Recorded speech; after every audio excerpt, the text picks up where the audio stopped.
Good evening all of you. Welcome to my channel.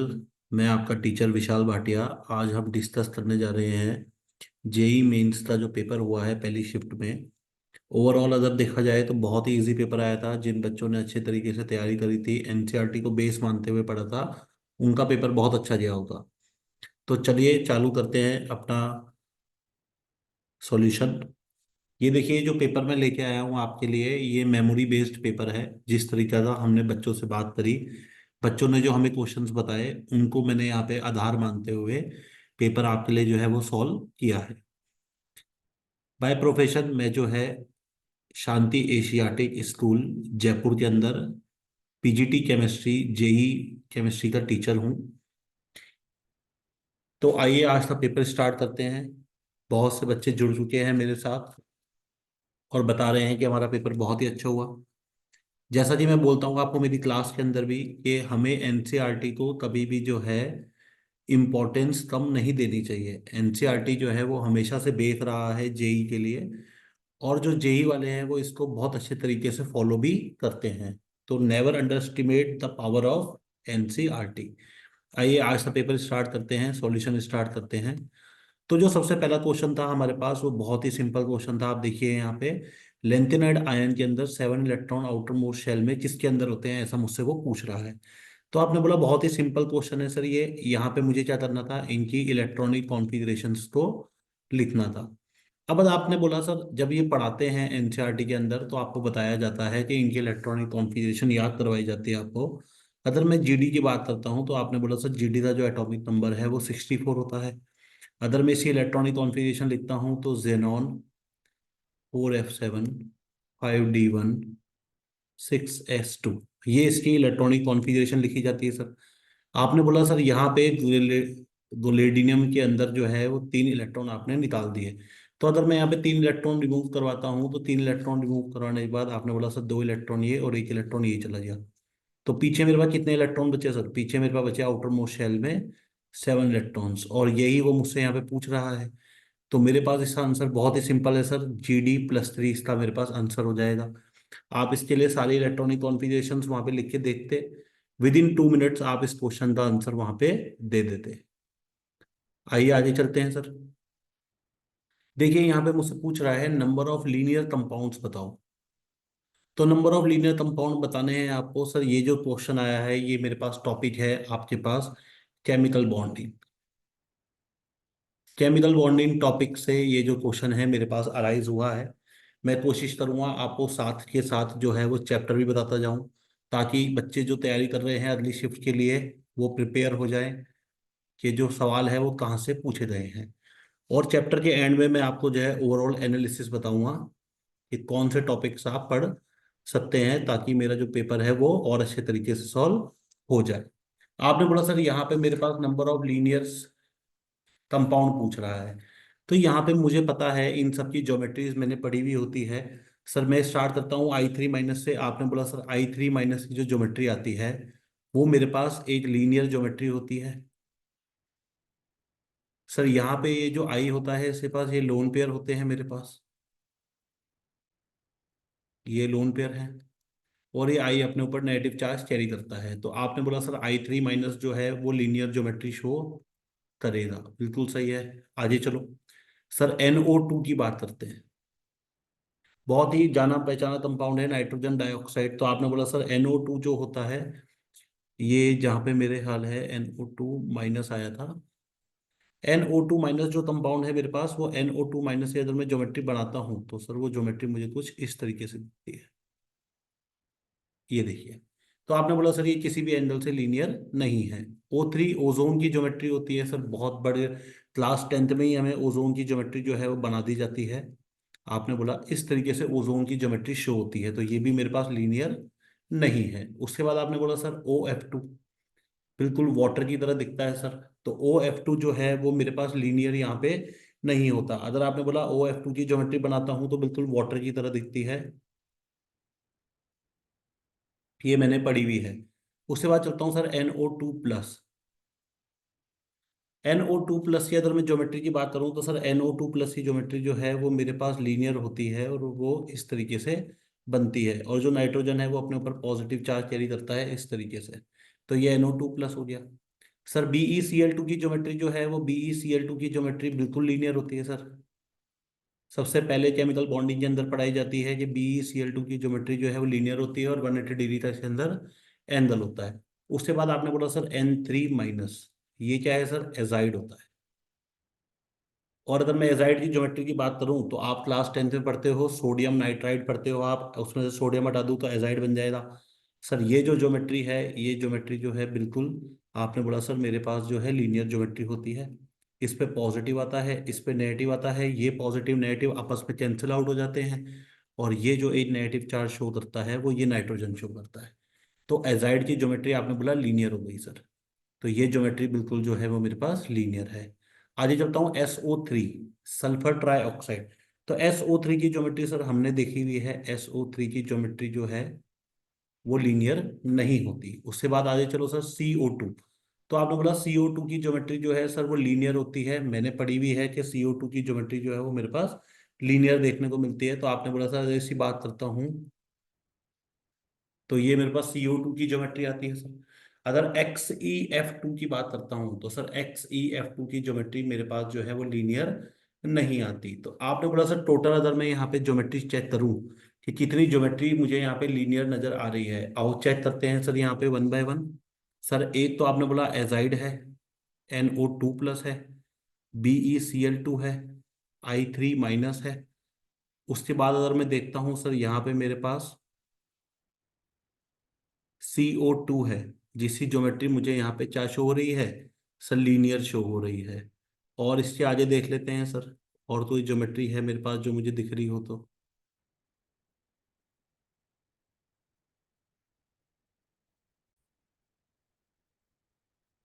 Sir CO2 की geometry अगर मैं देखता हूँ तो CO2 की ज्योमेट्री भी लीनियर आती है। देखिए हमारे पास मेमोरी बेस पेपर है, तो मेमोरी बेस पेपर के अंदर कुछ ऑप्शंस स्किप भी हो जाते हैं जो बच्चों को याद नहीं रहते।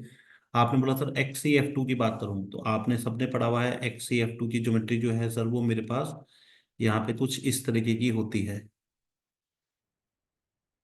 तो ये मेरे पास XeF2 होता है, तो 100% ये भी लीनियर होता है सर। अब अगर हम यहाँ पे कंपैरिजन करें कौन कौन सी ज्योमेट्री लीनियर है, तो XeF2 लीनियर है, CO2 लीनियर है सर। उसके बाद आपने बोला मेरे पास एजाइड लीनियर है, BeCl2 लीनियर है। उसके बाद आपने बोला अगर मैं यहाँ पे चेक करता हूँ तो NO2+ लीनियर है। उसके बाद चेक करता हूँ तो मेरे पास यहाँ पे I3- लीनियर है। तो 1 2 3 4 5 6, तो 6 ऑप्शंस है सर मेरे पास यहाँ पे जिनके अंदर मुझे लीनियर ज्योमेट्री नजर आ रही है। तो आपने बोला सर यहाँ पे मेरे पास जो ऑप्शन है वो इसमें से एक ऑप्शन जो है वो ऑप्शन नंबर मेरे पास यहाँ पे 6 होता, जो मुझे यहाँ पे कंपाउंड दिए हुए हैं।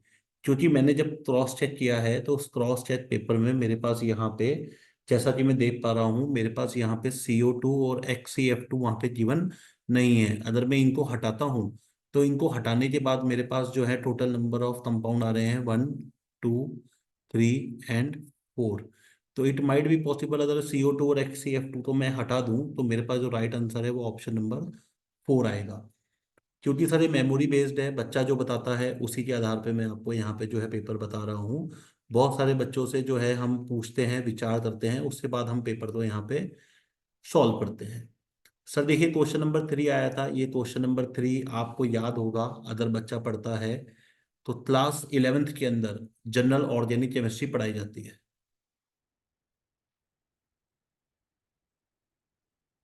सर वहाँ GOC के अंदर जो है मेरे पास टॉपिक होता है, GOC के अंदर एक टॉपिक पढ़ाया जाता है आप सबको। वो टॉपिक होता है मेरे पास वहाँ पे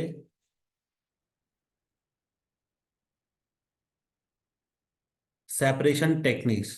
तो जो सेपरेशन टेक्निक्स होती है वहाँ पे मेरे पास जो है, आपने बोला सर मेरे पास एक टॉपिक आता है जिसको हम वहाँ पे पढ़ाते हैं। वो टॉपिक होता है मेरे पास कैरियस मेथड। तो कैरियस मेथड क्या होता है सर? कैरियस मेथड होता है जो ऑर्गेनिक कंपाउंड्स होते हैं जिनके अंदर क्लोरीन पाया जाता है, उसको निकालने के लिए वहाँ पे कैरियस मेथड को हम यूज करते हैं, और वहाँ पे मेरे पास जो है प्रेसिपिटेशन का फॉर्मेशन हो जाता है। तो यहाँ पे आपने बोला सर, सवाल पूछ रहा है give the weight of the organic compound 180 gram and the weight of AgCl precipitate 143.5 gram, calculate the percentage of chlorine in organic compound. तो जब भी क्लोरीन ऑर्गेनिक कंपाउंड निकालना होता है तो कैरियस मेथड से हम ये क्वेश्चन सॉल्व करते हैं सर। 11th क्लास का जीओसी का टॉपिक है। तो वहाँ कैरियस मेथड के अंदर हम आपको डायरेक्ट फॉर्मूला बताते हैं। आपको पता है सर, यहाँ पे जो क्लोरीन है वो क्लोरीन जो है वो मेरे को AgCl से निकाला जाएगा। क्लोरीन का जो परसेंटेज निकाला जाता है वो AgCl की मदद से निकाला जाता है, क्योंकि AgCl ही यहाँ पे क्या करता है, प्रेसिपिटेट बनाता है। तो AgCl की मदद से आप ये निकालोगे तो आपने बोला सर वहाँ पे परसेंटेज ऑफ क्लोरीन निकालने था, मेरे पास फॉर्मूला होता है, डायरेक्ट फॉर्मूला है जो आपको देते हैं हम वहाँ पे, जो हम पढ़ाते हैं क्लास के अंदर। सर यहाँ पे लिखूंगा weight of chlorine divide by, मेरे पास यहाँ पे है वेट ऑफ प्रेसिपिटेट जो भी फॉर्म हो रहा है, मल्टीप्लाई है सर वेट ऑफ मेरे पास AgCl divide by weight of organic compound जो भी आपने लिया हुआ है, मल्टीप्लाइड बाय 100, क्योंकि आपको इसको परसेंटेज में निकालनी है। तो आपने बोला सर यहाँ पे सवाल में मुझे कुछ वैल्यूज गिवन थी, मुझे इनका वेट डालना है और कुछ भी नहीं करना। वेट ऑफ क्लोरीन गिवन है मुझे 35.5 डालता हूँ। वेट ऑफ प्रेसिपिटेट, कितना प्रेसिपिटेट फॉर्म हो रहा है सर, 143.5 ग्राम प्रेसिपिटेट फॉर्म हो रहा है। Weight of AgCl sir 108 plus 35.5 को अगर मैं ऐड करता हूँ तो वापस से ये मेरे पास 143.5 ही आने वाला है। And weight of organic compound जो है वो मुझे सवाल में गिवन है 180 ग्राम, मल्टीप्लाई कर दूंगा 100 से। सर बहुत ही सिंपल कैलकुलेशन है, आपके सामने देखिए, क्योंकि कैलकुलेटर अलाउ नहीं होता तो कैलकुलेशन जो है वो इतनी टफ नहीं बनाते वहाँ पे। 143 से 143.5 मैंने यहाँ पे कट किया, 35.5 डिवाइड बाई 180 इंटू 100 है। सर आपने बोला ये डेसिमल हटाएंगे ये कट जाएगा, तो मेरे पास फाइनल आंसर जो बच रहा है वो बच रहा है डिवाइड बाई 180। अगर मैं इसको सॉल्व करता हूँ तो इसको सॉल्व करने में लगभग जो आंसर आएगा मेरे पास वो सर अप्रोक्सीमेट यहाँ पे मुझे दिख रहा है 20 के आसपास आएगा। तो 19.7% यहाँ पे मेरे पास जो करेक्ट आंसर है वो मुझे दिख रहा है 19.72। क्योंकि देखिए 3550 डिवाइड बाई 180 करेंगे तो आपने बोला सर ये आंसर मेरे पास 20 से कम ही आएगा, क्योंकि 18 को जब 2180 को अगर मैं 20 से मल्टीप्लाई करता हूँ तो 3600 के आसपास का आंसर आता है। तो आपने बोला उससे कम वैल्यू आ रही है, इसका मतलब इसका आंसर 20 से कम ही आएगा। उम्मीद है ये समझ में आया होगा आपको। बहुत सारे बच्चों ने इसका आंसर सही भी किया है। सर ये है electrolysis of which compound gives H2SO8। वापिस से सर फ्री रेडिकल मैकेनिज्म का क्वेश्चन है। आपने पढ़ा है H2SO8 मुझे किससे मिलेगा, तो ये हम पढ़ाते हैं क्लास के अंदर कि जब कंसनट्रेट H2SO4 का इलेक्ट्रोलाइसिस किया जाता है तो आपने बोला H2SO8 मिल जाता है। अगर मैं ऐसा कंपाउंड ड्रॉ करूं आपके लिए तो इस तरह का कंपाउंड होता है।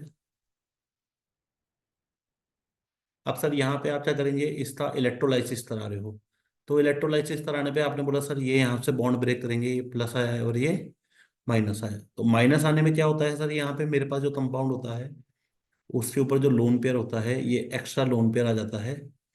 मैं इसका एनोड के अंदर जो है ऑक्सीडेशन कराता हूँ सर, क्योंकि जब इलेक्ट्रोलाइसिस कराओगे तो एनोड और कैथोड लेना पड़ेगा, तो ये एनोड के अंदर जाता है और ऑक्सीडेशन होता है। तो ऑक्सीडेशन जब इसका होता है तो आपने बोला सर यहाँ पे मेरे पास फ्री रेडिकल का फॉर्मेशन होता है। इसी तरीके से मेरे पास एक दूसरा फ्री रेडिकल बन जाएगा सर, जब आप इसका हाइड्रोलाइसिस और जब इसका ऑक्सीडेशन कराओगे तो मेरे पास दूसरा फ्री रेडिकल बन जाएगा। और जब आप इन फ्री रेडिकल्स को आपस में कंबाइन करोगे कुछ इस तरीके से, यहाँ पे देखिए, जब ये फ्री रेडिकल आपस में कंबाइन होगा तो ये कुछ इस तरीके से H2SO8 का स्ट्रक्चर आपके सामने बना लेगा। तो H2SO8 जो है वो आपके सामने इस तरीके से बनता है। तो क्लास के अंदर पढ़ाया हुआ टॉपिक है, बहुत ही सिंपल है, इसमें कुछ ऐसी चीज नहीं है जो आपको समझ में ना आए। सर बोला विच of the following electronegativity order is in correct. तो सर देखिए बहुत ही सिंपल सवाल है, आपको पता है कि यहाँ पे जो मुझे सवाल दे रखा है, जैसे अगर मैं आपसे बात करता हूँ, बोरोन है, एल्यूमिनियम है, सॉरी, बोरोन है, एल्यूमिनियम है, ये यहाँ पे मैग्नीशियम आता है, ये आगे चलता हूँ ये यहाँ पे नाइट्रोजन आता है। तो आपने बोला सर लेफ्ट टू राइट जब मैं चलता हूँ तो इलेक्ट्रोनेगेटिविटी डिक्रीज होती है। तो इनकरेक्ट ऑर्डर आपसे वो पूछ रहा है, तो इनकरेक्ट ऑर्डर में आपने बोला सर देखिए सबसे ज़्यादा तो मेरे पास यहाँ पे एन की होने ही वाली है जब मैं कंपेयर करूँगा तो। उसके बाद आपने बोला सर यहाँ पे मेरे पास बोरोन है, बोरोन के पास मैग्नीशियम और एल्यूमिनियम। तो बोरोन के पास सर एल्यूमिनियम की ज़्यादा होगी मैग्नीशियम से, और यहाँ पे जो मुझे आंसर दे रखा है यहाँ पे मुझे दिख रहा है ये जो मुझे यहाँ पे ऑप्शन दे रखा है ऑप्शन नंबर डी, ये मेरे पास इनकरेक्ट हो जाएगा सर। क्यों हो जाएगा? क्योंकि मेरे पास एल्यूमिनियम मैग्नीशियम से पहले आता, तो ये मेरे पास इनकरेक्ट ऑप्शन यहाँ पे हो जाएगा सर। तो ऑप्शन नंबर फिफ्थ का डी हो जाएगा। Which of the following statement is not true for the radioactive decay? Sir ये जब हम आपको पढ़ाते हैं केमिकल काइनेटिक्स के अंदर, तो डीके कांस्टेंट जो होता है वो हमेशा जो है बोल रहा है does not depend upon temperature, और आपको पढ़ाया जाता है कि जो मेरे पास डीके कांस्टेंट होता है वो टेम्परेचर के ऊपर डिपेंड करता है। तो जो डीके कांस्टेंट है वो टेम्परेचर के ऊपर डिपेंड करता है, और ये कह रहा है डिपेंड नहीं करता। तो ये मेरे पास इसके अंदर सर इनकरेक्ट ऑप्शन हो जाएगा, जो कि ऑप्शन मेरे पास ट्रू नहीं होगा। देखिए जो इस तरह के सवाल आते हैं उसके लिए आपको थ्योरी पढ़ी हुई होनी चाहिए थी। ये वापस से देखिए कॉलिगेटिव प्रॉपर्टी से आया हुआ सवाल है। प्री बोर्ड में ये सवाल हम आपसे बहुत बार पूछते हैं बोर्ड के अंदर। सर यहाँ पे जो है आपको देखिए कंसंट्रेशन दे रखी है अलग अलग सॉल्ट की, जिसमें से मुझे तीन सॉल्ट एक जैसे दिख रहे हैं। तो आपने बोला सर NaCl के बारे में कुछ भी नहीं बोल रहा, तो मैं NaCl तो क्या करूंगा, एक स्ट्रॉन्ग इलेक्ट्रोलाइट मानूंगा। तो जब आप स्ट्रॉन्ग इलेक्ट्रोलाइट मानते हो NaCl तो उसके लिए आई की वैल्यू जो है पॉइंट ऑफ फैक्टर जो है वो 2 हो जाता है। तो आपने बोला एलिवेशन इन बॉइलिंग पॉइंट जो है वो मेरे पास आता है KB इंटू एम के लिए। सर KB तो मेरे पास कांस्टेंट होता है, वो तो रोल प्ले करेगा नहीं। तो मेरे पास जो ओवरऑल वैल्यू आएगी वो आएगी आई और एम के मल्टीप्लीकेशन से। तो आपने बोला आई और एम के मल्टीप्लीकेशन की अगर मैं वैल्यू देखता हूँ यहाँ पे, तो मेरे पास जो है कंसंट्रेशन दे रखी है आपने सर 10⁻⁻⁴, आपने कंसंट्रेशन दे रखी है 10⁻⁻3, आपने कंसंट्रेशन दे रखी है 10⁻⁻2, और आपने कंसंट्रेशन दे रखी है 10⁻⁻⁴। पर सर ये जो वैल्यूज हैं ये तो है NaCl के लिए, और सर ये जो वैल्यू है ये है यूरिया के लिए। तो NaCl के लिए अगर मैं वांट ऑफ फैक्टर देखता हूँ तो इन तीनों के लिए वांट ऑफ फैक्टर जो है वो मेरे पास 2 आएगा, जबकि इसके लिए वांट ऑफ फैक्टर जो है वो मेरे पास 1 आएगा। तो 1 वाला वांट ऑफ फैक्टर जब इसकी कंसंट्रेशन से मल्टीप्लाई होगा तो आपने बोला इसकी वैल्यू जो है वो सबसे कम में चली जाएगी। तो सबसे पहले वैल्यू और सबसे बड़ी वैल्यू जो आएगी वो किसके लिए आएगी सर? देखिए 10⁻⁻2 NaCl की कंसंट्रेशन सबसे छोटी है, और आई की वैल्यू जो है वो इसके लिए 2 है। तो अगर मैं यहाँ से आंसर निकालता हूँ, तो इंक्रीजिंग बॉइलिंग पॉइंट का ऑर्डर पूछ रहा है, तो आपने बोला सर सबसे ज्यादा वैल्यू जो है वो मेरे पास 3 के लिए आनी चाहिए। 3 के बाद आपने बोला सर मेरे पास ऑर्डर जो है वो किसके लिए आना चाहिए सर? ऑर्डर मेरे पास 2 के लिए आना चाहिए। उसके बाद ऑर्डर सर मेरे पास देखिए जब मैं इसका कंपेरिजन करता हूँ 10⁻⁻4 और 10⁻⁴, तो सर यहाँ पे m की जगह मेरे पास आंसर आई से आएगा। तो आई की वैल्यू उसके लिए 2 है, तो यहाँ पे आपने बोला सर मेरे पास जो है फर्स्ट वाला पहले आ जाएगा एज कंपेयर टू फोर्थ।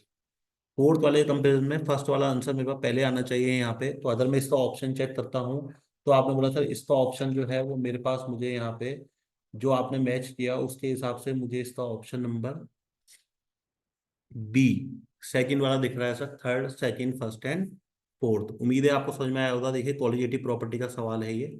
आइए आगे चलते हैं। विच of the following acid is a vitamin? तो सर एसिड विटामिन जो है वो मेरे पास आपने बोला सर बहुत ही ज़्यादा पढ़ाया जाता है आपको, और बच्चों को याद होता है कि एस्कॉर्बिक एसिड जो होता है वो मेरे पास विटामिन एसिड होता है, जो आपको छोटी क्लासेस में ही पढ़ा दिया जाता है। बहुत ही सिंपल क्वेश्चन था सर ये।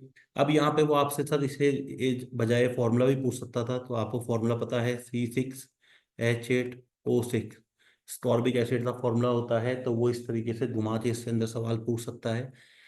ये आप ध्यान रखना जो आने वाले जो है अटेम्प्ट जो बच्चा यहाँ पे देगा। देखिए ये पूछ रहा है how many different stereo isomers are possible for the given molecule.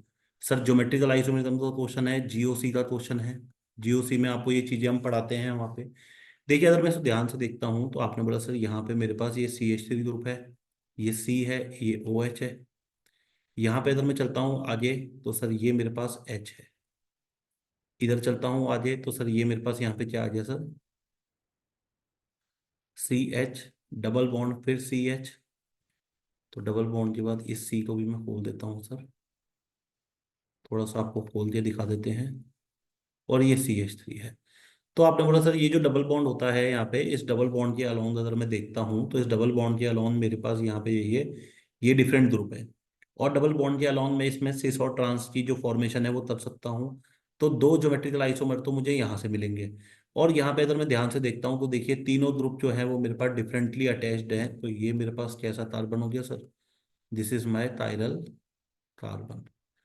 तो ज्योमेट्रिकल आइसोमरिज्म निकालने का मेरे पास फॉर्मूला होता है सर 2 की पावर n। तो आपने बोला यहाँ पे मुझे 2 कार्बन दिख रहे हैं जिनके अलोन मैं यहाँ पे ज्योमेट्रिकल आइसोमर फाइंड आउट कर सकता हूँ। तो अगर मैं यहाँ पे वैल्यू डालता हूँ 2 की पावर 2 दैट इज 4, तो total number of geometrical isomer जो मुझे ऑब्टेन होंगे वो कितने हो जाएंगे सर? टोटल ज्योमेट्रिकल आइसोमर मुझे यहाँ पे 4 मिल जाएंगे। आइए आगे चलते हैं सर। देखिए आईयूपीएसी नेम का सवाल आ गया। हम बच्चों को पढ़ाते हैं, क्लास में बताते हैं कि आईयूपीएसी नेम जो है इंपॉर्टेंट टॉपिक है, उसको आप जो है स्किप मत करिए। तो आपने बोला सर सबने हमने यहाँ पे जो है प्रायोरिटी ऑर्डर पढ़ा हुआ है। उस प्रायोरिटी ऑर्डर में आप सबको प्रायोरिटी ऑर्डर पढ़ाया जाता है, आपको याद है कि COOH को सबसे ज़्यादा प्रायोरिटी दी जाती है। तो आपने बोला सर अगर मैं यहाँ पे नंबरिंग करता तो नंबरिंग करने के लिए देखिए वैसे तो ऑप्शन गिवन है, आसान हो जाता है। बस ये आपको पता होना चाहिए कि नंबरिंग देनी कहाँ से है। तो अगर मैं नंबरिंग करता तो नंबरिंग आती 1 2 3 4 5 6। तो अगर मैं ये नंबरिंग करता तो सर आपने बोला देखिए ये यहाँ पे मेरे पास सब्स्टिट्यूटेड बन गया, ये यहाँ पे मेरे पास सब्स्टिट्यूटेड बन गया, और ये मेरे पास यहाँ पे सब्स्टिट्यूटेड बन गया। तो अगर मैं इसका नाम देखता तो सर देखिए 6 पे आ रहा है मेथॉक्सी, 2 और 5 पे आ रहे हैं डाइमिथाइल, और 6 के अंदर ही मेरे पास यहाँ पे ऑक्सो भी आ रहा है, क्योंकि आपने बोला सर इसके अंदर और इसके अंदर जो प्रायोरिटी है वो कार्बोक्सिलिक एसिड को दी जाएगी और हेक्सेन ओइक एसिड। तो ऑप्शन नंबर ए जो है वो मेरे पास बिल्कुल यहाँ पे करेक्ट आंसर हो जाता। बिल्कुल सिंपल क्वेश्चन आया था आईयूपीएससी के ऊपर सर। बोल रहा है इनकरेक्ट स्टेटमेंट बताना है आपको यहाँ पे। Melting point of cis two butene is greater than trans two butene. Two butene can have two geometrical isomers. Dipole moment of cis to butene is greater than trans to butene. In trans isomers, identical group are opposite direction। तो आपने बोला sir यहाँ पे मुझसे जो है वो सवाल पूछ रहा है। तो देखिए यहाँ पे सबसे पहले आपने बोला मेल्टिंग पॉइंट बताना है सिस ब्यूट टू इन का।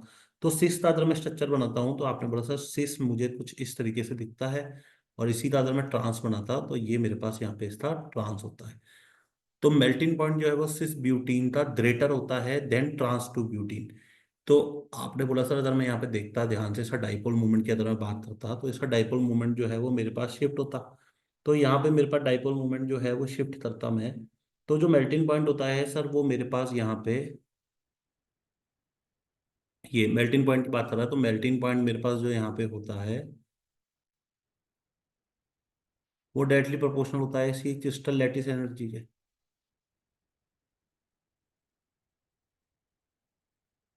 तो क्रिस्टल लैटिस एनर्जी की अगर मैं बात करूं आपसे, तो आपने बोला सर ये यहाँ पे मेरे पास जो है क्रिस्टल लैटिस एनर्जी सबसे ज्यादा होगी। तो क्रिस्टल लैटिस एनर्जी कैसे आएगी सर? जब मैं इसका डाइपोल निकालूंगा तो आपने बोला सर इसका डाइपोल जो है वो यूं और यूं चला जाएगा, तो कैंसिल आउट हो जाएगा, तो जीरो आ जाएगा। जबकि इसका डाइपोल जो है सर वो कैसे आएगा? तो आपने बोला इसका डाइपोल जो है वो मेरे पास जीरो नहीं आएगा। तो जीरो नहीं आएगा तो आपने बोला सर क्रिस्टल लैटिस एनर्जी की वैल्यू जो है वो इसकी कम हो जाएगी मेरे पास। तो मेल्टिंग पॉइंट जो है सिस ब्यूटुइन का कम होना चाहिए मेरे पास ट्रांस ब्यूटुइन से, जबकि ये बोल रहा है ज्यादा है।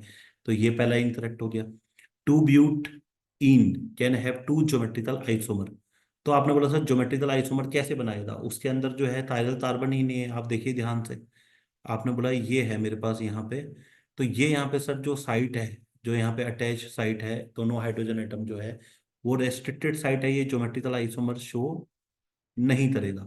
Dipole moment of cis butene is greater than trans butene. तो आपने बोला सर अभी भी पढ़ाया है मैंने आपको, आपने देख लिया कि सिस ब्यूटीन का trans geometrical isomer trans butene से ज्यादा है, तो ये भी सही है, मतलब सॉरी ये ऑप्शन जो है सही है, तो ये आंसर नहीं हो सकता। और trans isomer identical groups are opposite direction, बिल्कुल सर देखिए अपोजिट डायरेक्शन में होता है। तो ये भी बिल्कुल सही है, तो एक ही ऑप्शन गलत है सर इसमें से, ऑप्शन नंबर ए, तो ये मेरे पास सही जवाब हो जाएगा। आइए आगे चलते हैं।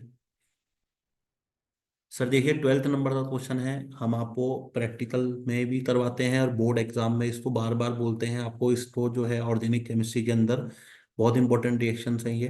देखिए 4 रिएक्शन दे रखी है। सबसे पहले SnHCl दे रखी है, वो इसका रिडक्शन करवाएगा। उसके बाद आपने बोला सर ये सोडियम नाइट्राइड की रिएक्शन दे रखी है, ये एजोटाइडेशन कराता है।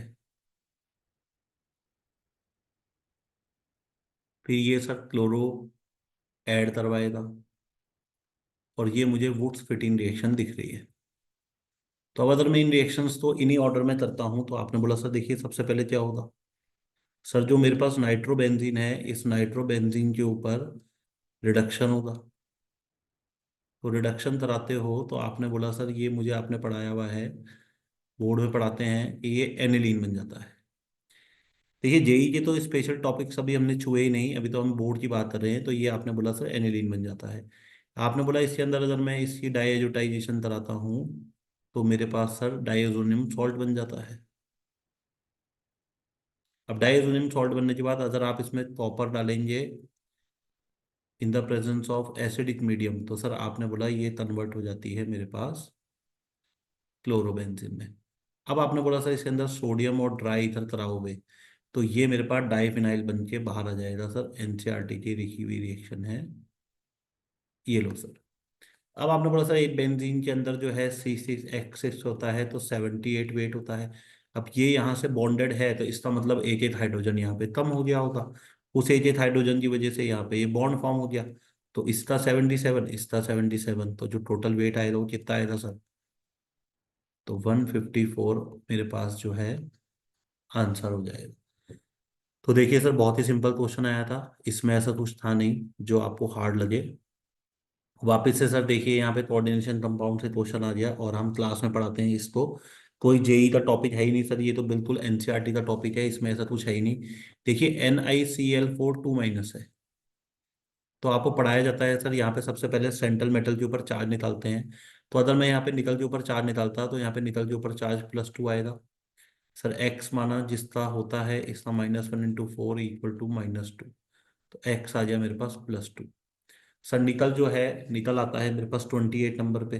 तो 28 नंबर के लिए जब मैं इसकी कॉन्फ़िगरेशन लिखूंगा तो सर ये कॉन्फ़िगरेशन आती है आर्गन 4s2 3d8। तो निकल +2 के लिए आप क्या करेंगे सर, ये हो जाएगी आर्गन 3d8, ये इलेक्ट्रॉन चला जाएगा बाहर। अब 3d8 को अगर मैं यहाँ पे भरता हूँ तो देखिए 3d8 जो है वो मेरे पास इस तरीके से फिल हो जाएगा।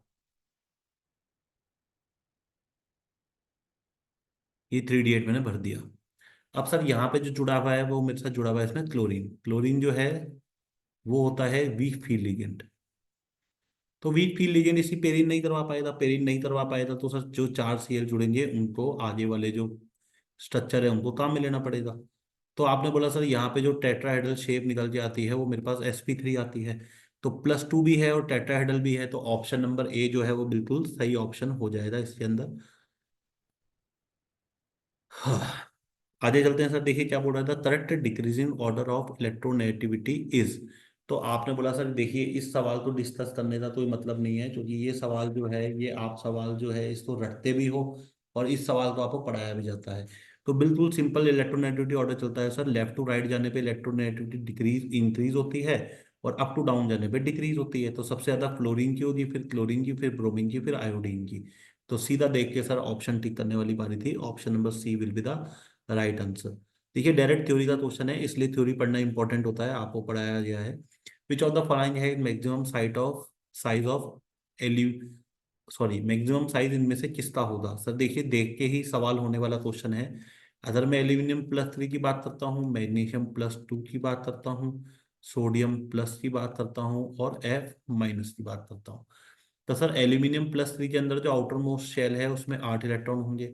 मैग्नीशियम +2 के अंदर जो आउटर मोस्ट शेल है उसमें 8 इलेक्ट्रॉन होंगे। सोडियम प्लस के अंदर जो आउटर मोस्ट शेल है उसके अंदर सर 11 इलेक्ट्रॉन होंगे। और जो यहाँ पे F- है सर, इसके अंदर अगर मैं आउटर मोस्ट शेल में इलेक्ट्रॉन देखता हूँ तो यहाँ पे मेरे पास फ्लोरीन जो है वो 9 होता है, उसके अंदर आपने 1 इलेक्ट्रॉन एक्स्ट्रा ऐड कर दिया। तो टोटल नंबर ऑफ इलेक्ट्रॉन जो है वो मेरे पास यहाँ पे कितने हो जाएंगे सर?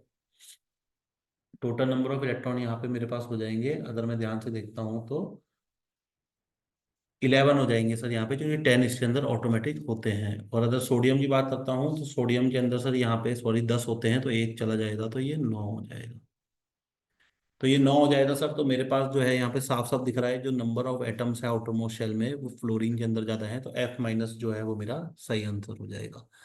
देखिए रात को आपके लिए इतनी लेट नाइट जो है आपके लिए वीडियो बना रहे हैं, बच्चों की डिमांड थी सर प्लीज़ प्लीज़ प्लीज़ हमारे आंसर सही हैं गलत हैं बता दीजिए।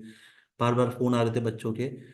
तो मैंने सोचा बच्चों के लिए जो है एक वीडियो बना देते हैं, बच्चे उनको जो है आराम से डिस्कस कर लेंगे देख लेंगे, और जो आगे जाके प्रिपेयर करने वाले हैं जिनको शिफ्ट देनी है वो उस शिफ्ट के अंदर जो है अपनी और अच्छे तरीके से तैयारी कर लेंगे। तो आपसे उम्मीद है कि आप इसको वीडियो को लाइक करेंगे, शेयर करेंगे अपने दोस्तों के साथ जो जेई का पेपर आप देने वाले हैं। तो हम जो है वो मेहनत आपके लिए ही करते हैं। देखिए, जो बच्चे जयपुर में पढ़ते हैं, जो बच्चे जयपुर से बिलोंग करते हैं, वो जानते हैं, वो आप यहाँ पे हमारे पास जो है आके भी पढ़ सकते हैं, कोचिंग ज्वाइन कर सकते हैं। शांति एशियाटिक स्कूल के अंदर मैं पढ़ाता हूँ, वहाँ पे जेई डिवीजन की जो क्लासेस है वो मैं लेता हूँ। बहुत ही बढ़िया स्कूल है। अभी हम आईबी बोर्ड भी लेके आए हैं स्कूल के अंदर, तो आप बच्चे को वहाँ पे भी एनरोल करा सकते हैं। आइए सर, बात करते हैं 16 नंबर की क्वेश्चन की। देखिए सर, इक्विलिब्रियम से आया है। इक्विलिब्रियम का क्वेश्चन है। इक्विलिब्रियम के अंदर जो है बच्चों को पढ़ाया जाता है, हम बताते हैं कि इक्विलिब्रियम का सवाल आएगा ही आएगा, ये आपको प्रिपेयर रहता है। देखिए, CO2 गैसियस में दे रखा है, कार्बन सॉलिड में है, और ये फिर से गैसियस में है। क्या कह रहा है? इनिशियल प्रेशर CO2 का जो है वो मेरे को 0.6 दे रखा है सर। आपने 0.6 ले लेता हूँ, and after equilibrium establish total pressure 0.8। तो ऐसा कुछ नहीं दे रखा, जीरो मान लो। ऐसा कुछ नहीं दे रखा, जीरो मान लो। आपने बोला सर एट इक्विलिब्रियम। तो इक्विलिब्रियम के अंदर सर यहाँ से मेरे पास क्या होगा, कुछ प्रेशर के अंदर कमी आएगी। तो कितनी कमी आएगी सर? तो P कमी आएगी मान लो। तो यहाँ कितना बन जाएगा सर? 2P बन जाएगा। तो टोटल प्रेशर एट इक्विलिब्रियम जो है वो आपने मुझे कितना दे रखा है सर? 0.8 दे रखा है। इसका मतलब आपने जो मुझे वैल्यू है इसकी 0.8 दे दी। अब बस सर मैं यहाँ से सॉल्व करता हूँ, तो ये मेरे पास आ गया सर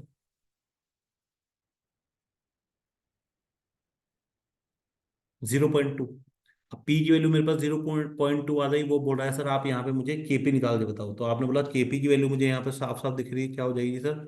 केपी की वैल्यू हो जाएगी पार्शियल प्रेशर ऑफ CO की power 2 divide by partial pressure of CO2। तो CO की पावर 2, तो P की वैल्यू 0.2 आई, तो सर 2 इंटू 0.2 करूंगा तो 0.4 हो जाएगा।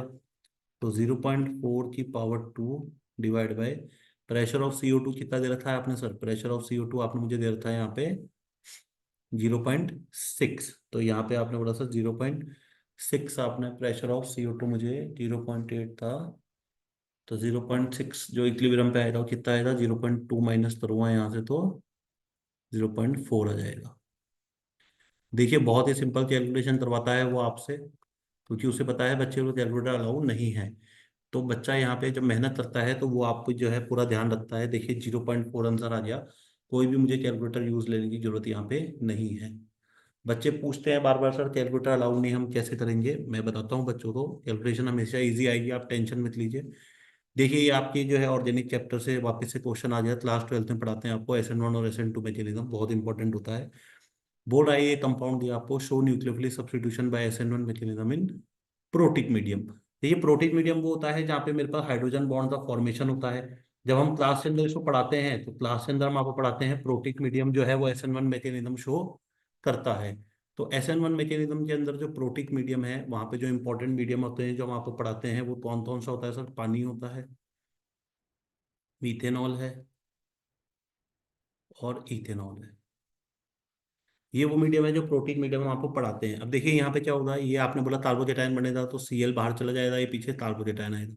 ऑक्सीजन के पास लोन पेयर है, तो ऑक्सीजन इसको सपोर्ट करेगा। सर आपने बोला बैक बॉन्डिंग करेगा, तो बैक बॉन्डिंग की वजह से ये SN1 मैकेनिज्म रिएक्शन जो है वो बहुत तेजी से दिखाएगा प्रोटीन मीडियम के अंदर। तो आपने बोला सर स्टेटमेंट 1 जो है वो मेरे पास ट्रू हो गया। स्टेटमेंट 2 के अंदर बोल रहा सर विल दो अंडर दो न्यूक्लियोफिलिक सब्स्टिट्यूशन SN2 मैकेनिज्म। देखिए SN2 मैकेनिज्म का ऑर्डर आपको पता है, 1 डिग्री 2 डिग्री 3 डिग्री होता है। तो आपने बोला सर यहाँ पे देखिए ये बहुत ज्यादा स्टेरिक हिंड्रेंस है, तो बहुत ज्यादा स्टेरिक हिंड्रेंस होने के कारण सर ये मेरे पास यहाँ पे न्यूक्लियोफिलिक सब्स्टिट्यूशन रिएक्शन नहीं दिखा पाएगा। तो ये स्टेटमेंट गलत हो जाएगा सर। तो स्टेटमेंट फर्स्ट करेक्ट हो जाएगा, स्टेटमेंट सेकंड इनकरेक्ट हो जाएगा, ये मेरे पास राइट ऑप्शन हो जाएगा यहाँ पे। बहुत ही सिंपल क्वेश्चन था सर, इसमें तो इतना ज़्यादा इन्होंने इन्वॉल्व किया नहीं। देखिए यहाँ पे कह रहा है आपसे an electron of He+ is present in third excited state, find its de Broglie wavelength. देखिए ये क्वेश्चन जो है बच्चा जो है बहुत तरीके से अटेम्प्ट कर सकता था, क्योंकि यहाँ पे बच्चा जो है आपको बहुत सारे फॉर्मूले हम यहाँ पे पढ़ाते हैं। सबसे पहली चीज है सर, देखिए थर्ड एक्साइटेड स्टेट है, तो थर्ड एक्साइटेड स्टेट से आपको समझ में आता है एन की वैल्यू 4 हो जाएगी। बोल रहा है डी ब्रोगली वेवलेंथ की वैल्यू बताओ, लेमडा बताना है आपको। तो आपने बोला सर लेमडा के लिए फॉर्मूला जो होता है हम आपको डेरिवेशन कराते हैं, H/P होता है। अब P जो होता है वो मेरे पास क्या होता है सर? मोमेंटम होता है।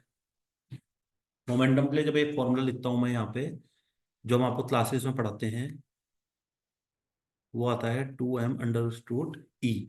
ई क्या होती है सर? यहाँ पे मेरे पास एनर्जी होती है।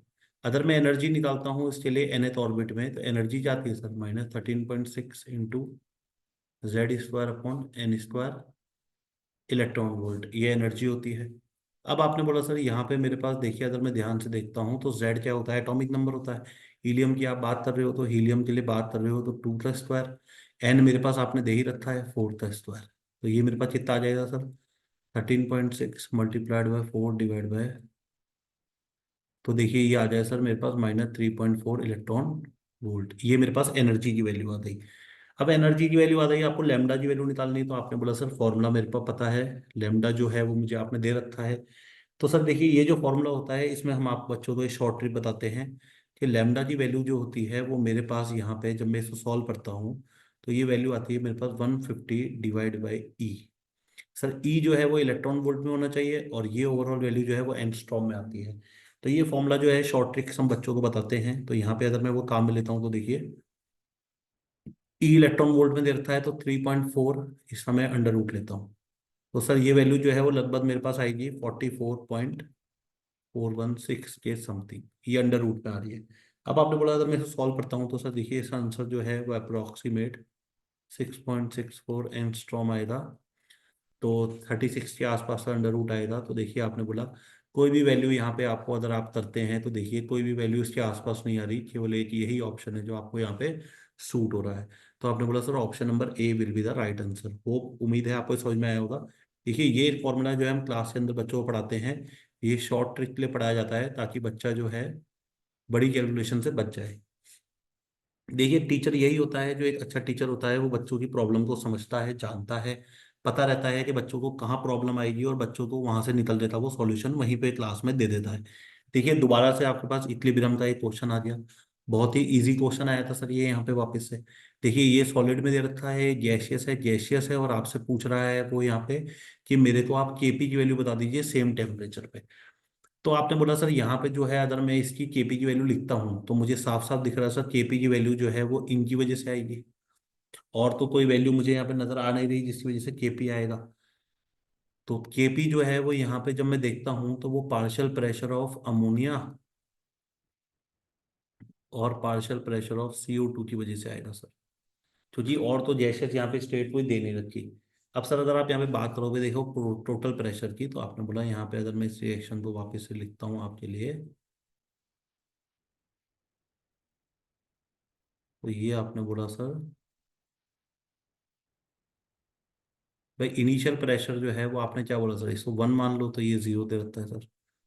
अब फाइनल प्रेशर में क्या है सर, देखिए यहाँ पे तो partial pressure CO2 gas at equilibrium is 0.4, तो इक्विलिब्रियम में दे रखा है, तो at equilibrium sir partial pressure of gas जो है, आपने बोला सर यहाँ से कुछ कम होगा तो ये बन जाएगा।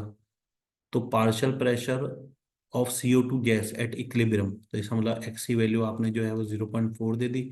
टोटल प्रेशर जो है, तो टोटल प्रेशर क्या है सर, 2x प्लस एक्स, 0.4 है। तो ये मेरे पास क्या आ गया sir, 2x plus x equal to 0.4। तो ये आ गया सर,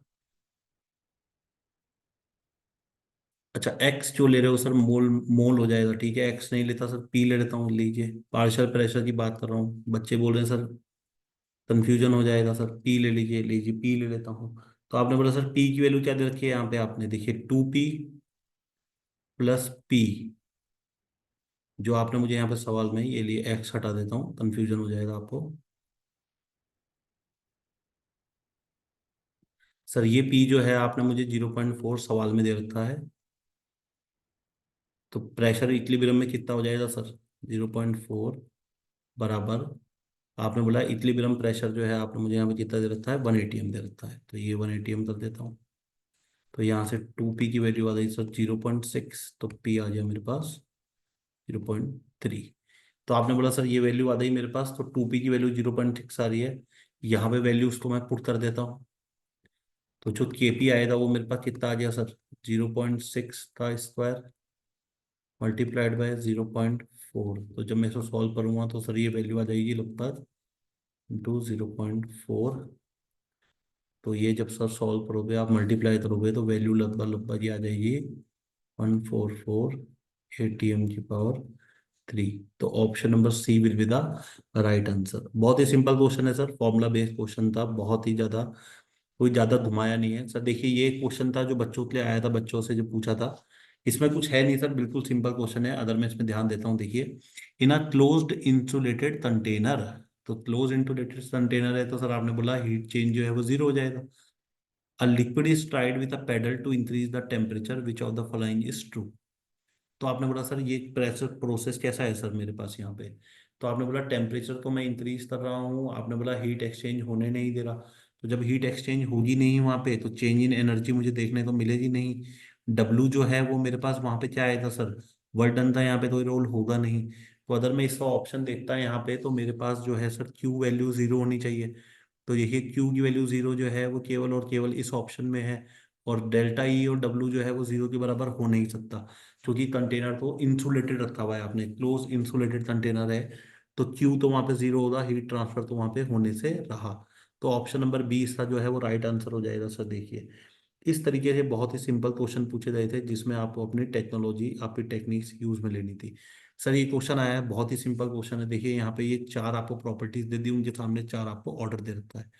तो अगर मैं इस क्वेश्चन को करता, तो देखिए सबसे ज्यादा अच्छा सवाल करने के लिए जो था वो था ये डी ऑप्शन। इलेक्ट्रॉन एफिनिटी अगर मैं देखता, तो सर बच्चे को रटाया जाता है, पढ़ाया जाता है, बताया जाता है कि फ्लोरीन, क्लोरीन, ब्रोमीन, आयोडीन में एक्सेप्शन होता है सर। इलेक्ट्रॉन एफिनिटी का एक्सेप्शन होता है, क्लोरीन जो है वो फ्लोरीन से आगे आ जाता है, और ब्रोमीन और आयोडीन एज इट इज चलता है।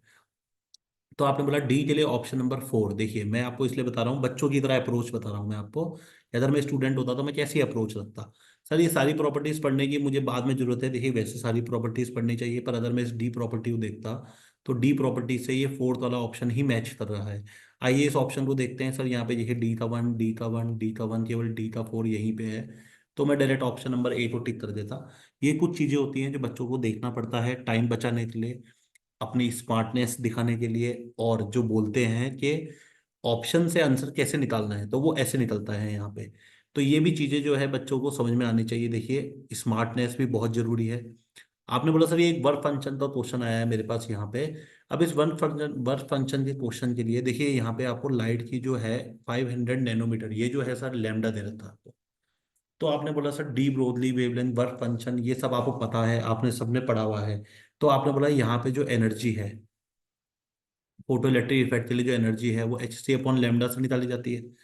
अगर मैं इलेक्ट्रॉन की एफिशिएंसी निकालता हूँ, सॉरी एनर्जी निकालता हूँ, तो एच सी अपॉन लेमडा, तो 6.62 इंटू 10 की पावर -34, 3 इंटू 10 की पावर 8, डिवाइड बाई लेमडा की वैल्यू क्या है सर, 500।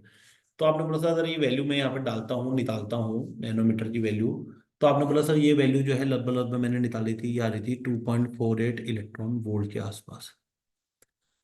तो देखिए 2.48 इलेक्ट्रॉन वोल्ट की एनर्जी ही आप जनरेट करवा पाएंगे। अब अगर आपको वहां से जो है वर्क फंक्शन प्रोड्यूस करना है, अगर आपको फोटो इलेक्ट्रिक इफेक्ट जनरेट करना है, तो आपने बोला सर फोटो इलेक्ट्रिक इफेक्ट क्या होता था, किसी सरफेस पे मैंने एनर्जी डाली, उसने वहां से इलेक्ट्रॉन को रिलीज कर दिया, this is known as photo electric effect. तो अब अगर आप एनर्जी 2.48 वोल्ट की डाल रहे हो, तो आपने बोला सर देखिए वर्क फंक्शन जो है वो सीजियम का 1.9 है, फ्रेंशियम का 2.5 है। तो फ्रेंशियम तो यहाँ पे फोटो इलेक्ट्रिक इफेक्ट दिखाने से रहा, caesium sir photo electric effect यहाँ पे दिखा देगा, क्योंकि उसका लेवर फंक्शन 1.9 है और मेरे पास वैल्यू 2.48 आ रही है। तो आपने बोला सर ओनली सीजियम इसका जो है वो राइट आंसर हो जाता है।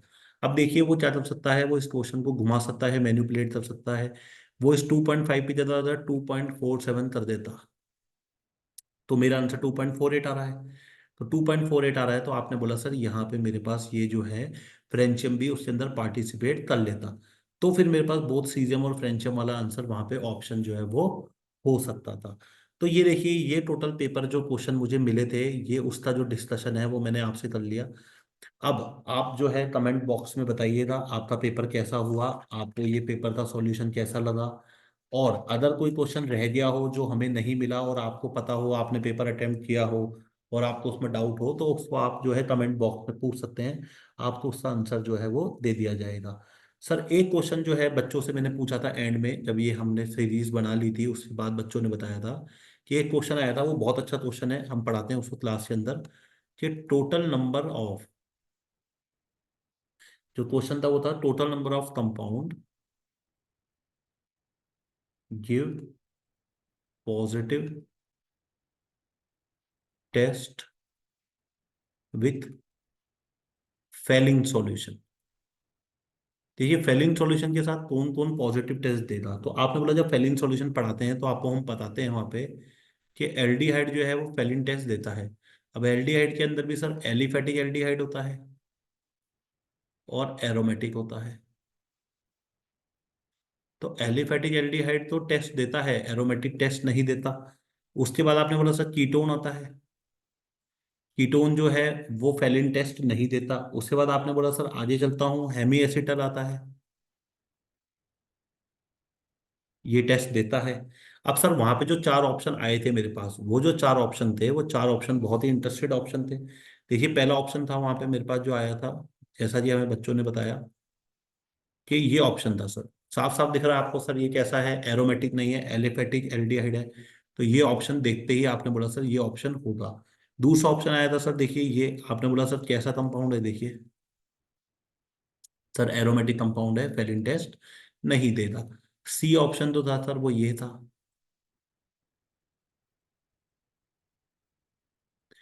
कौन सा कंपाउंड है सर, कीटोन है, तो कीटोन है तो टेस्ट नहीं देगा। अब सर जो डी ऑप्शन आया था, वो डी ऑप्शन वो एक्सेप्शन है जो हम आपको क्लास के अंदर पढ़ाते हैं। देखिए अब एक्सेप्शन तो वो पूछता है, हमने आपको बताया हुआ है। ये कंपाउंड था कुछ इस तरीके का। अब अगर बच्चों को ये देख के याद आ गया कि ये क्या है, बहुत अच्छी बात, बच्चे जवाब दे रहे हैं कि सर ये तो फ्रक्टोज है। अब फ्रक्टोज जो है वो फेलिन टेस्ट देता है सर।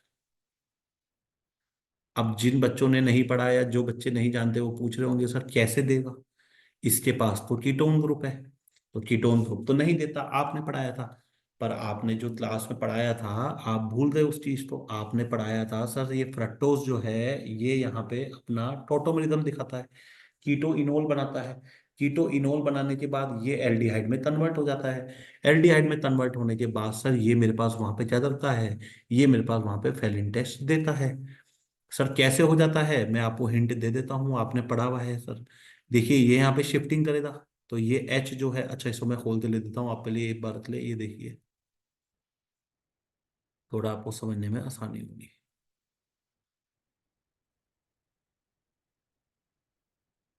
तो देखिए ये हमने बच्चों को क्लासेस में पढ़ाया हुआ है। तो सर ये होता है यहाँ पे मेरे पास। अब आपने बोला सर ये यहाँ पे क्या करता है, ये टोटोमेरिज्म दिखाता है, तो टोटोमेरिज्म दिखाएगा, देखिए ये यहाँ शिफ्ट होगा और ये यहाँ शिफ्ट होगा।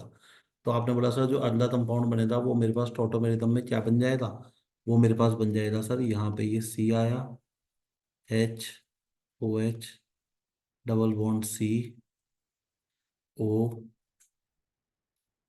ये आ गया सी एच ओ एच और थ्राइस CH2OH।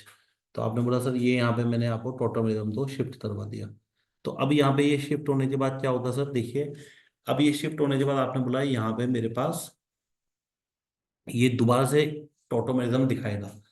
अब जब ये दोबारा टोटोमेरिज्म दिखाएगा तो सर यहाँ पे वापस से शिफ्टिंग होगी। तो ये जो शिफ्टिंग होगी सर, ये शिफ्टिंग होती है मेरे पास इसको लेके। अब ये जो शिफ्टिंग करेगा सर, इस शिफ्टिंग के अंदर वो क्या बनाता है सर, देखिए इस शिफ्टिंग के अंदर वो बनाएगा मेरे पास डबल बॉन्ड ओ, नीचे आया, ये इसके पास ओ एच आ जाएगा सर, तो ये ओ एच आ जाएगा, तो ये बन जाए यहाँ पे CH OH होल 4, और ये आ जाएगा CH2OH। तो ये देखिए सर ये आ गया वो कंपाउंड जो आपके पास टोटोमेरिज्म के बाद यहाँ पे ये बन गया आपका एल्डिहाइड। अब सर देखिए ये एल्डिहाइड बन गया, तो ये एल्डिहाइड बन गया, तो ये हम आपको क्लास के अंदर पढ़ाते हैं सर। देखिए ये अल्फा हाइड्रोक्सी ग्रुप है, अल्फा कार्बन के ऊपर ये हाइड्रोक्सी लगा हुआ है, तो ये अल्फा हाइड्रोक्सी है। और अल्फा हाइड्रोक्सी जो है वो यहाँ पे टोटोमेरिज्म छोड़ करके मेरे पास यहाँ पे ये एल्डिहाइड ग्रुप ले आता है। अब ये एल्डिहाइड ग्रुप जो है ये फेलिन टेस्ट देगा। तो ये हम आपको क्लास के अंदर पढ़ाते हैं। तो आपने बोला सर टोटल नंबर ऑफ, वहां पे आपसे क्वेश्चन में पूछा था कि कितने क्वेश्चन हैं जो फेलिन टेस्ट देगा, तो आपने बोला सर देखिए ऑप्शन नंबर ए हो जाएगा, ऑप्शन नंबर डी हो जाएगा। तो टोटल आंसर जो है वो मेरे पास हो जाएगा 2। तो वहाँ पे ऑप्शन होंगे आपके पास, 2 ऑप्शन को आपको वहाँ पे टिक करना था। देखिए ये जो पेपर मैंने आपसे डिस्कस किया, ये पेपर जो था, ये पेपर हमने बच्चों के मेमोरी बेस्ड पेपर को हमने आपसे डिस्कस किया। अब इसके अलावा जो बच्चे थे बाद में जो मिले वो बता रहे थे सर कुछ क्वेश्चंस और थे जो आए हुए थे मेरे पास वहाँ पे, कि जैसे कुछ एलिमेंट जो है वो वेरिएबल ऑक्सीडेशन स्टेट कौन सा एलिमेंट शो नहीं करता। तो 4 ऑप्शन थे वहाँ पे, आपने बोला सर उसको देखने पे मुझे साफ साफ दिख रहा था कि सर फ्लोरीन उसका एक आंसर हो सकता है, और फ्लोरीन ही उसका आंसर था, क्योंकि बचपन से पढ़ाया जाता है आपको कि फ्लोरीन नेगेटिव के अलावा कोई भी चार्ज शो नहीं करता। तो सर इस तरीके से बहुत छोटे छोटे क्वेश्चन थ्योरी में से दिए गए थे। अब आपने बोला सर कुछ इंपॉर्टेंट टॉपिक बताइए जो पेपर अब नेक्स्ट टाइम या नेक्स्ट टर्म में देने वाले हैं। तो देखिए इस पेपर को ऑब्जर्व करने के बाद मुझे जो चीजें दिखी, तो एक तो वो सवाल जो है वो कॉलिगेटिव प्रॉपर्टी से पूछ रहा है, कॉलिगेटिव प्रॉपर्टी आपको पढ़ के जाना है। डी ब्रोगली वेवलेंथ के सवाल पूछ रहा है, तो बोर का एटॉमिक मॉडल आपको जो है अच्छी तरीके से पढ़ के जाना है। सर ऑर्गेनिक के अंदर जो है वो सवाल जो है ज्योमेट्रिकल आइसोमरिज्म के पूछ रहा है, तो ज्योमेट्रिकल आइसोमरिज्म आपको पढ़ के जाना है। सर जीओसी के अंदर जो है उसने अपने पास जो सेपरेशन टेक्निक्स आप पढ़ाते हो, थर्जिलियस मेथड है, ठीक है, क्यूप्रेस मेथड है, ये सब मेथड जो है वहां से सवाल पूछ रहा है, तो वो आप पढ़ के जा सकते हो। देखिए टॉपिक आपने सब पढ़े हुए हैं, तो ये कुछ इंपॉर्टेंट टॉपिक्स हैं जिनको आप दोबारा से एक बार देख सकते हो। सर देखिए इक्विलिब्रियम के ऊपर सवाल पूछ रहा है मेरे से, तो इक्विलिब्रियम तो मैं नहीं छोड़ के जा सकता, फ्री के नंबर देता है। सर देखिए इक्विलिब्रियम का सवाल जो है वो इजी आता है, आपने बोला, तो ये कुछ इंपॉर्टेंट टॉपिक्स हैं जिनको आप पढ़ के जा सकते हैं।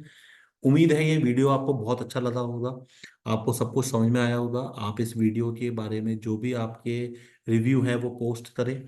जितना अच्छे तरीके से मैं आपको समझा सकता था मैंने आपको समझाने की कोशिश करी। ये मेमोरी बेस्ड क्वेश्चन था, मेमोरी बेस्ड बच्चों के जितना याद रह जाता है उसके हिसाब से हम यहाँ पे इसको सॉल्व कर देते हैं आपके लिए। अभी मेरे पास जो है वो सेकंड शिफ्ट का पेपर जो है वो आया नहीं है, जैसे ही सेकंड शिफ्ट का आएगा उसका भी आपके लिए सॉल्यूशन बना के हम तैयार करेंगे। तो उम्मीद है आपको सॉल्यूशन समझ में आया होगा। मिलते हैं आपसे अगले वीडियो में, तब तक ले bye bye all of you, have a great day, good night.